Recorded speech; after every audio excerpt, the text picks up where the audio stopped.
Here's the thing that these medicines clearly did. They showed all these people who've been yelling about willpower that in fact obesity is biochemistry. Welcome to the Learn Skin podcast with me, Dr. Raja. And me, Dr. Hadar, where we discuss all things skin. Join us as we delve into the art and science of skin health in today's episode. Hey, Raja, can you say the thing I told you to tell them? Of course. We are board-certified dermatologists. This podcast is meant for educational and informational purposes only and is not considered medical advice, nor does it serve as a substitute for professional care by a doctor or other qualified medical professional. All opinions shared do not express the views of Learn Health, Inc. Let's get to the good stuff. Hey, Raja, how are you today? Hey, Hadar, how's it going? I've just been thinking more and more now that we're into the year. I think your favorite topic is back on track, which is food, right, my friend? Oh my gosh, I love food. Everybody knows it. And if you don't know it, you better start listening to some of our episodes. But I think we all love food. And, as time goes by, our food turns to something else year over year, where our food is less and less recognizable. And whenever I wonder that, I go to the person who actually taught me to understand what food is and made me even think about the question. And so I wanted to have him back today, the guy that put the bitterness back into sugar, the guy who we all love to hear listening about. Who's this mystery guy? Tell us. Well, Dr. Robert Lustig, and he was the keynote speaker at our integrative dermatology symposium not too long ago. And he is also an Emeritus Professor of Pediatrics, Division of Endocrinology. And he is a neuroendocrinologist, but he has deep expertise in metabolism, obesity, nutrition. Robert, welcome to the podcast. We have a few topics we are just super hungry to talk about. Well, great to see both of you guys. But I got to tell you, Hadar, I'm really shocked that you didn't give me, the moniker that Stephen Colbert bestowed upon me, Dr. Buzzkill. Dr. Buzzkill, yes. Well, no, we get the buzz in other ways, right? That's the whole plan.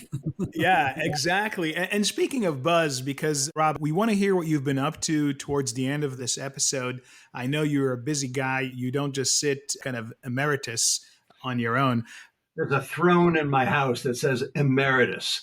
Unfortunately, I happen to be in the bathroom. Exactly. And I think as all true scholars and academics and beyond, we see this. You just can't stop working. So, but really, speaking of buzz, I really think all the buzz now is about these new drugs, these new magic drugs that will make you lose weight.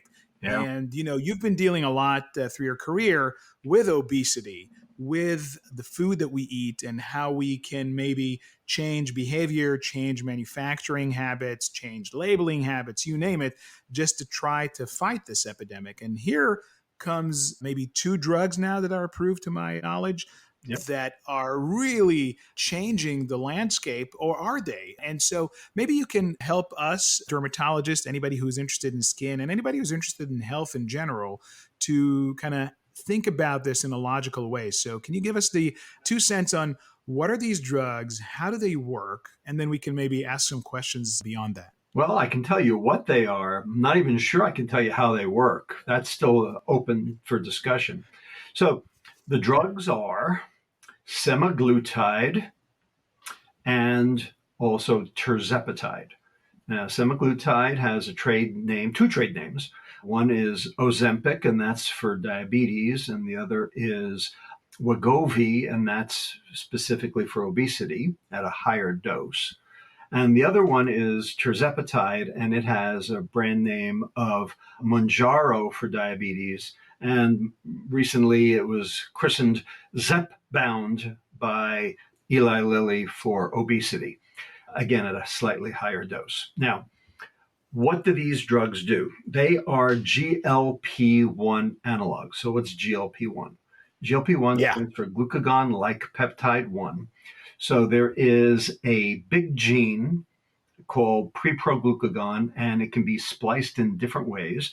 And if you splice it one way, you get glucagon, which raises your blood glucose. It's a hormone that your beta cells make.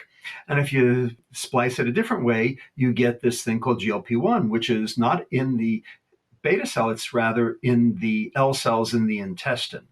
So food comes down the chute, ends up in the distal intestine, stimulates these L cells, which make GLP-1 and also make other hormones as well, like peptide YY, which is the satiety signal. Anyway, they release these hormones. GLP-1 goes to the brain.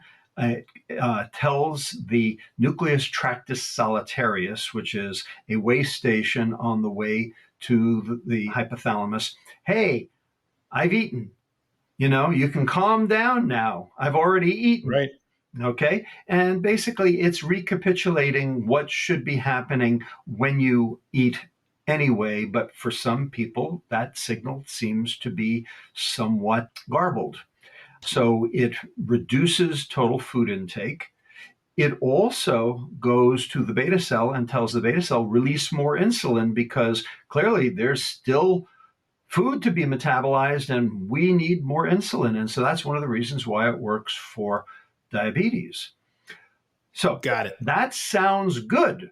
And, in general, right. And, that is and good. if I can put it in kind of a simple term, it basically imitates satiety. It imitates the feeling of, I'm done with food now. I can go about my day, right? That's what it tells our body. Well, yes, no. There is actually a hormone that induces satiety, and it's peptide YY, which comes from the same cell. So presumably GLP-1 is telling the brain something else. And the two work in slightly different places. So it may be a combination of the two that really generates the satiety signal. We don't really know yet. That's why I said, the jury's still out on exactly what the mechanism of action is. But there's another thing that is really important about these drugs, and that is that they affect gastric emptying.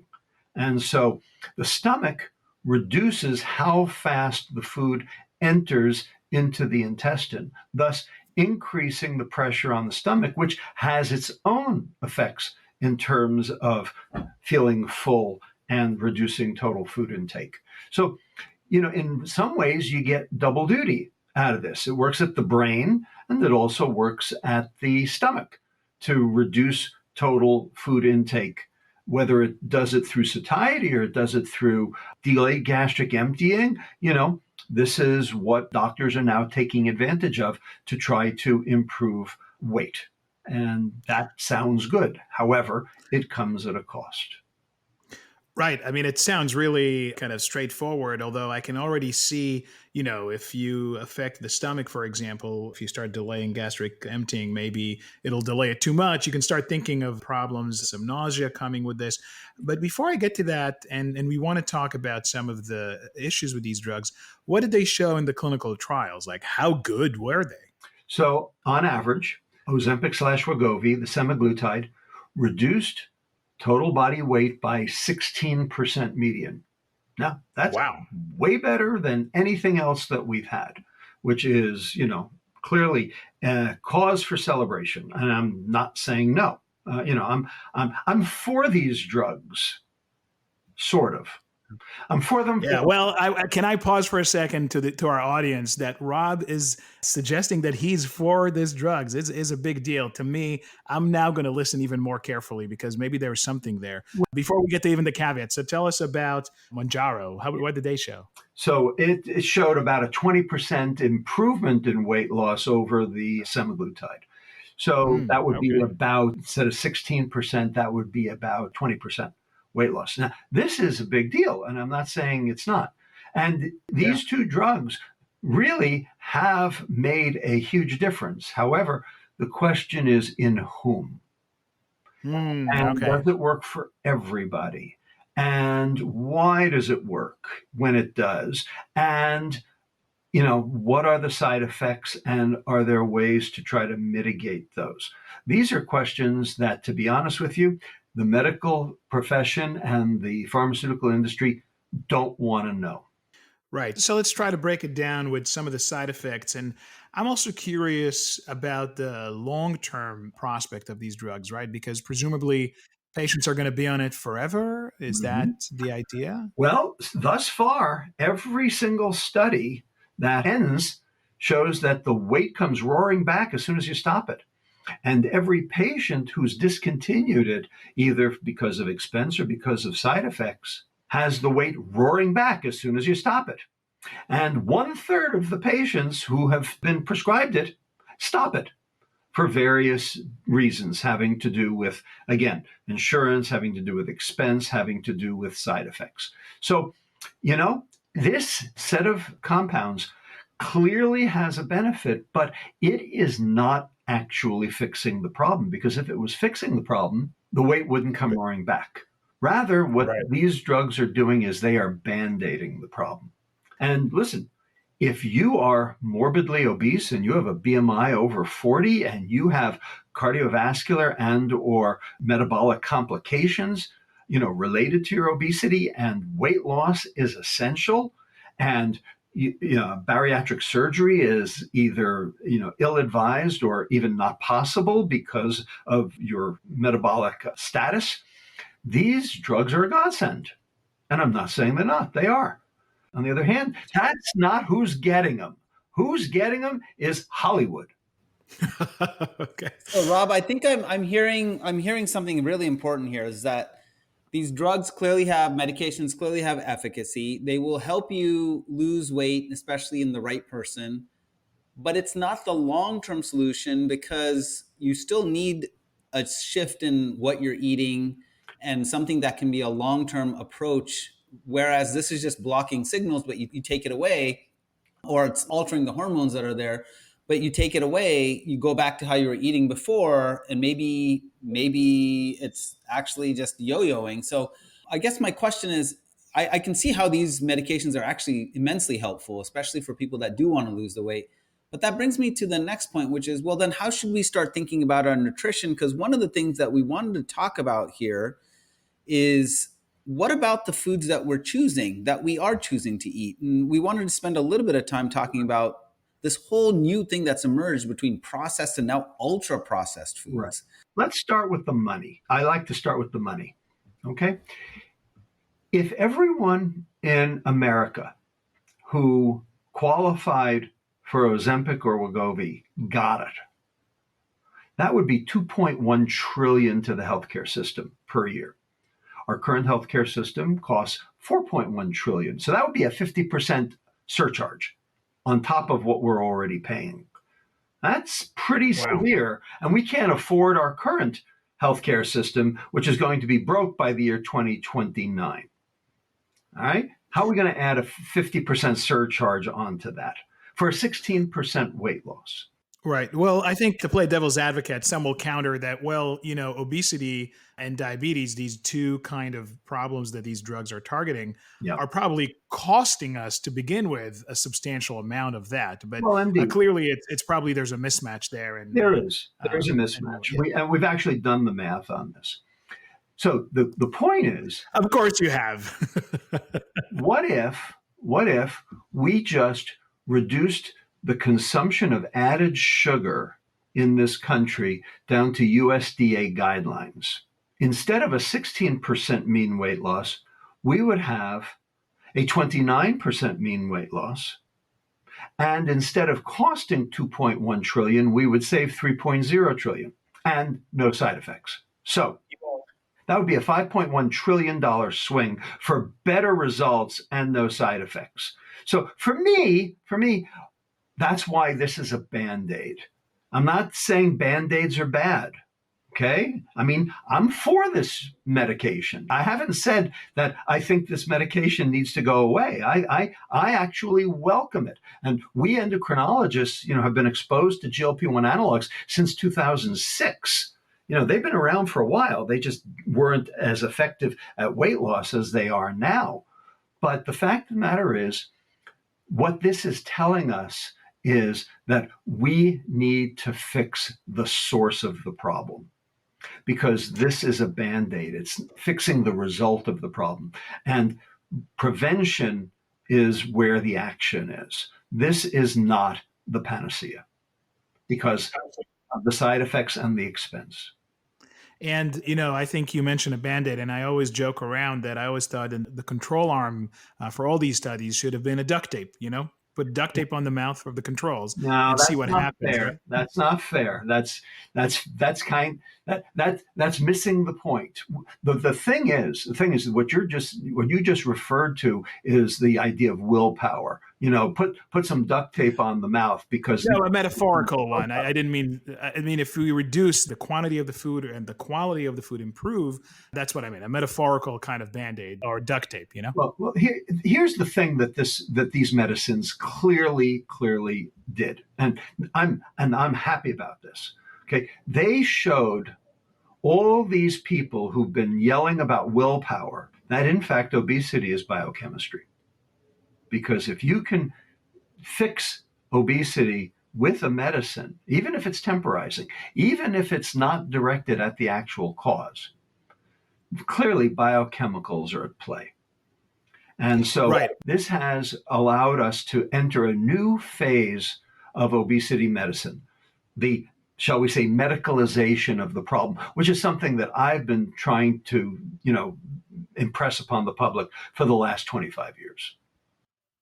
And is it true then that the central nervous system effects of these drugs are beyond that? I haven't read this, something in my memory tells me that they also seem to have effect on other habits, on other addictive habits. Is that true? That is true. So let's talk about that because that can be a benefit or it can be a liability. So let's talk about that. So the addiction community is very excited about these drugs because it looks like people who go on Ozempic and Wegovy stop drinking alcohol.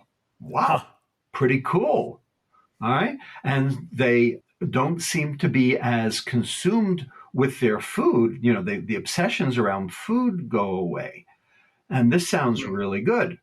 Maybe. But what does that tell us about the food that we're eating all the time, huh? Yeah, well, exactly. Exactly right. So the point is that, there is a very clear effect of these drugs on an area of the brain called the reward center, also known as the nucleus accumbens. And very clearly, the nucleus accumbens is suppressed by these medications in order for you to basically not crave sugar and not crave, large amounts of food and not crave alcohol. Sounds good. We also have seen enormous numbers of increases in depression, major depressive disorder, and even rare cases of suicidal ideation. And this harkens back. This makes me recall something that happened back in 2006. There was another drug that was released to the European market. It was made by Sanofi and it was called Rimonabant, trade name Acomplia. And it was released in the EU. It was never released here in the United States, so a lot of people don't remember it. It was an endocannabinoid antagonist. It was the anti-marijuana drug. It was the anti-munchies drug. And it also resulted in 15 to 20% weight loss, just like this one, except that within 2 months of its availability on the open market, there were 21 suicides. Wow. And the European Union pulled it before it got, too complicated. And we never approved it here in the United States at all. So the question is, what happens when you suppress the reward system? Well, the reward system is the reason you get out of bed in the morning. The reward system is the reason you go to your job. The reward system is the reason you get married. There are a lot of things that are entrained into that reward system. And if you suppress that reward system, life all of a sudden ain't worth living. And we learned that lesson back in 2006. So I'm actually a little worried about these GLP-1 analogs and this effect on reward. So it may be that we will find the right titration of the dose. It may be that it will be good for certain patients and not for others, but we don't yet know that. And it's going to require a lot of post-marketing analysis and a lot of research to figure all of that out. So, Rob, I want to switch gears now and kind of go to the point that Raja alluded to earlier. So, if the drug maybe can help certain people and maybe someone takes it for short term and say, you know what, I just want to do this and maybe really change my habits, really look at the food I'm eating, what can they do? And let's focus on this ultra-processed food story that is emerging through some of the data that's coming through. Right. I completely agree. So the data now show that it's not what's in the food. It's what's been done to the food that matters. Now, there is this thing now that people have been talking about called ultra-processed food. Okay. And people sort of can't define it, but like, Oliver Wendell Holmes famously said, I know it when I see it. Okay. It's really easy to look at it and say, yeah, I know this is ultra processed because it doesn't look like food. It doesn't look like anything that came out of the ground or any animal that came out of the ground or that ate what came out of the ground. My colleague, Dr. Carlos Monteiro, who is a public health epidemiologist at the University of Sao Paulo, Brazil, has really done the world a service because he has developed a categorization system for the degree of processing of food. And the system is called the NOVA system, NOVA. And he divides all of the food in the world up into 4 classes. So the easiest way to explain this would be an example. Let's take an apple. Right. So Nova Class 1 would be an apple picked off the tree. Nova Class 2 would be apple slices, destemmed, deseeded, maybe deskinned. Nova Class 3 would be apple sauce, macerated, possibly cooked, possibly with a preservative added, maybe a little extra sugar. Nova Class 4 would be a McDonald's apple pie.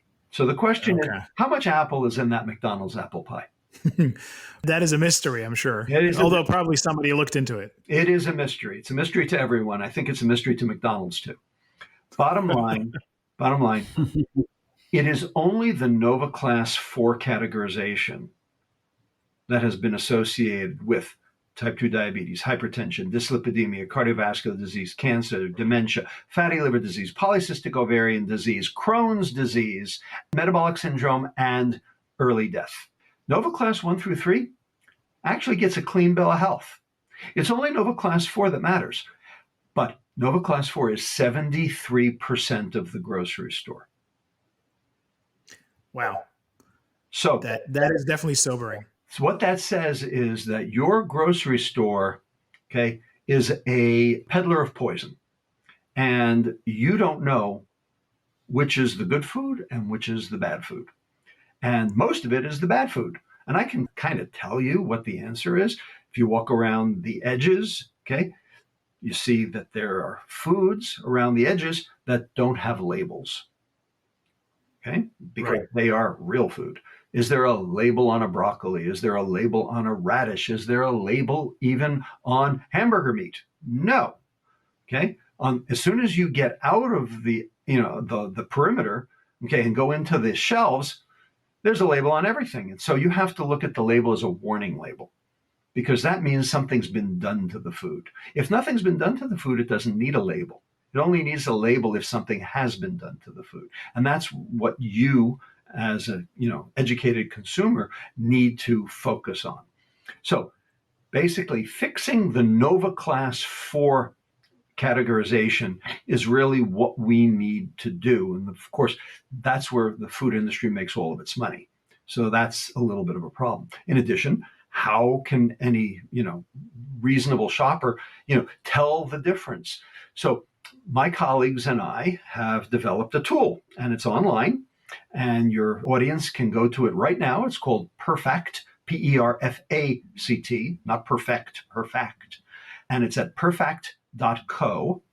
And right on there, you can click on the Nova filter, and it will basically take your grocery store and screen out all of the Nova Class 4 items, all 75 to 80% of them, so that you can actually only see the things that will be metabolically healthy for you.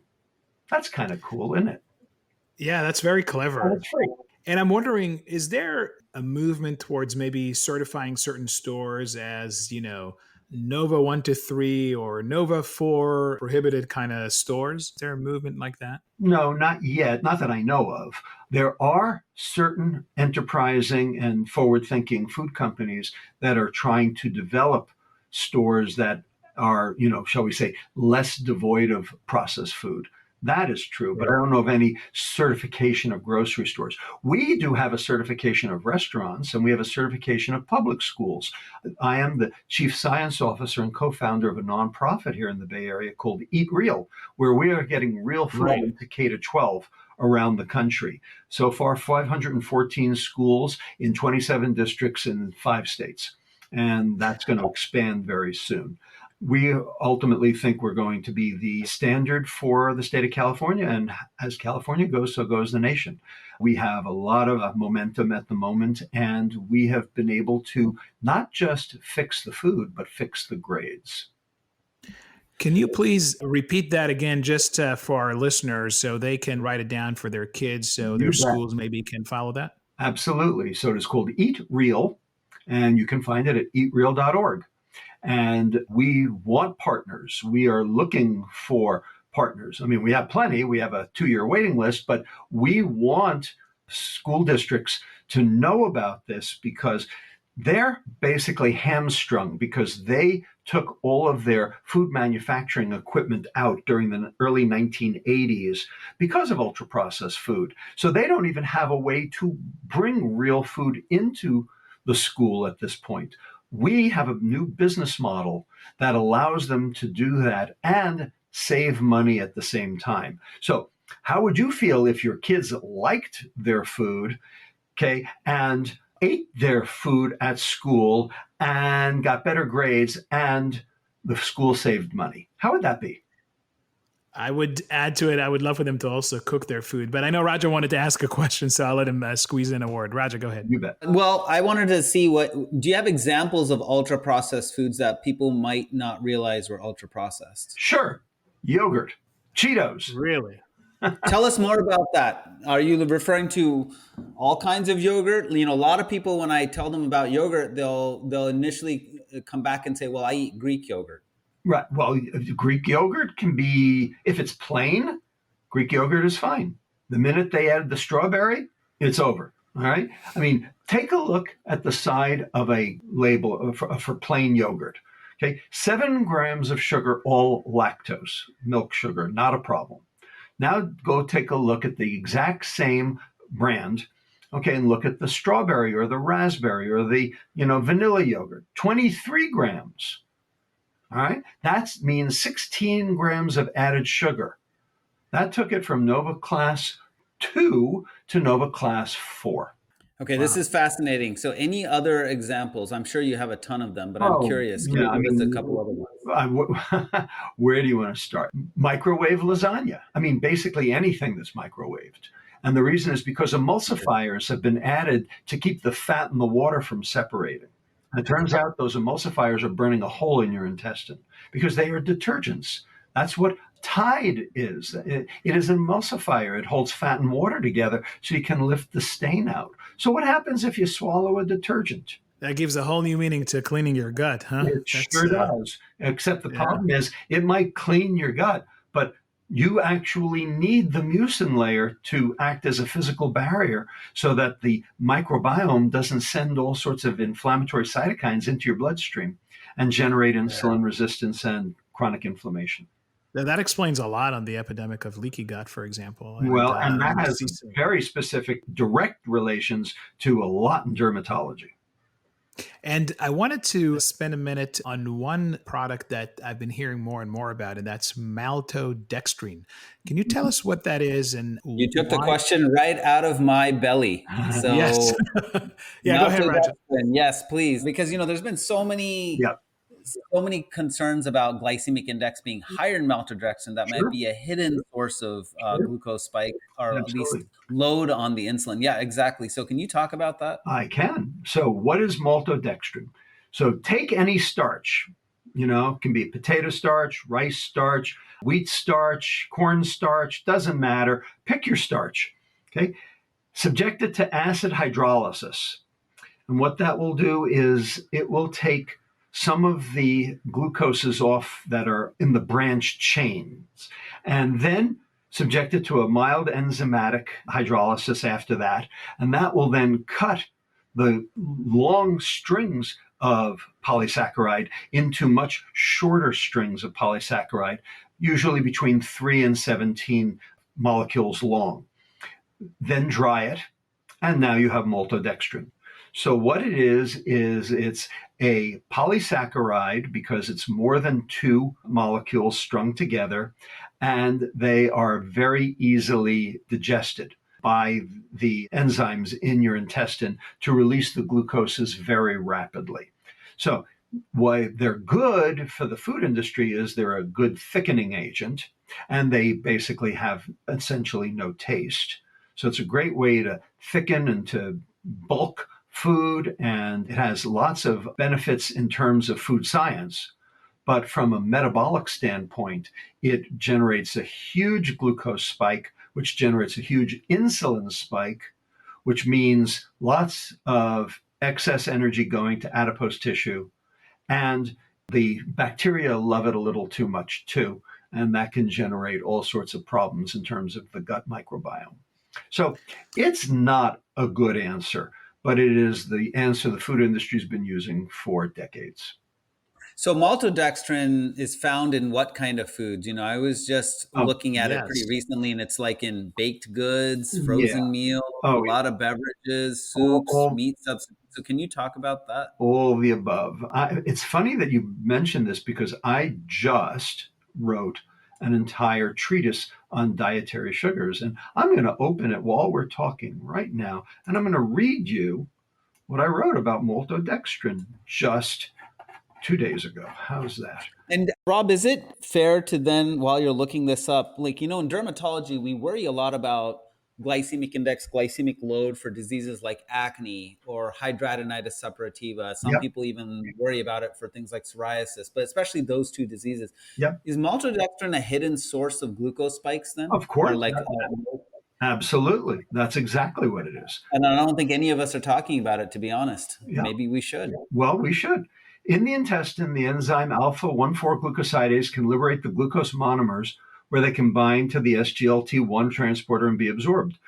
Maltodextrin is added to numerous foods, including pancake mixes, candy bars, pasta, cooked cereals, rice products, meat substitutes, salad dressings, frozen meals, soups, energy and sports drinks, and of course, baked goods and sweets.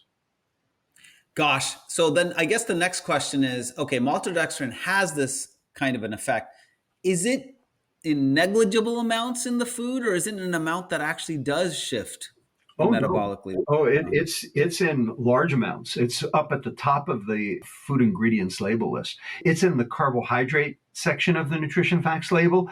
The point is, because it's a polysaccharide, it's not in the added sugars section. Got it. But now, can you capture it in a continuous glucose monitor? If you were wearing a continuous glucose monitor, would you capture the effects of maltodextrin? Yes, you would. Yeah, absolutely, you would. I see. Yeah. And just to wrap this up, because I heard you say pasta, and I'm wondering, this is such a common food. I mean, can our listeners find, for example, pasta that does not have it in there? I'm sure, but you're probably not talking about grocery store pasta. You're probably talking about artisanal pasta. Got it. Hey guys, not doing this for sound effects. I actually just pulled the pasta that I normally get right now, and I get one that's Mighty Lupini bean pasta. I'm not trying to sell anything on here. I'm just saying this is what I get. And I don't see maltodextrin in here. I just see the lupini flour. I don't know if that's good for you. Chickpea flour, tapioca, and xanthan gum. Okay. Well, but the xanthan gum is an emulsifier, so know that. Beware. Gosh. Beware, yes. Right. Well, sounds like we all need to get a little bit more fact. We can use the perfect. Indeed. Well, we need a cooking show on this Learn Skin podcast. I know is what we need. And we definitely need more Lustig time, which I hope we can get more and more, because I'm never reaching satiety for my knowledge with you, Rob. So it's always fascinating, always challenging, always different way to think about the basics of our lives, which is food. So thank you, as usual, for joining us, for enlightening us. We've explored some of these new medications, who can benefit from them, where are the traps in there, and of course, how to try to eat safely. And I'm looking forward to continued discussion with you. Thank you. It's been my pleasure. Always, guys. And that's a wrap for today's episode. Hey, Raja, have you heard of the Joyd Of course, it's the Journal of Integrative Dermatology, an international peer-reviewed open access journal. That is correct, my friend. The JOID spans multidisciplinary fields represented in integrative dermatology. This includes areas such as conventional treatments and pharmaceuticals, as well as naturopathic medicine, Chinese medicine, and Ayurveda, as well as nutrition and functional medicine. That's pretty comprehensive. Well, tell us, who benefits from it? Okay, the JOID unites experts worldwide, from research bench to the clinic, sharing new clinical studies, epidemiological investigations, editorials, case reports, and systematic reviews. So, if you want to know the latest and greatest findings in integrative dermatology, this is your journal. Finally, there's a journal that evaluates and publishes the evidence in integrative dermatology. Definitely. So stay curious and informed with the JOID, the Journal of Integrative Dermatology.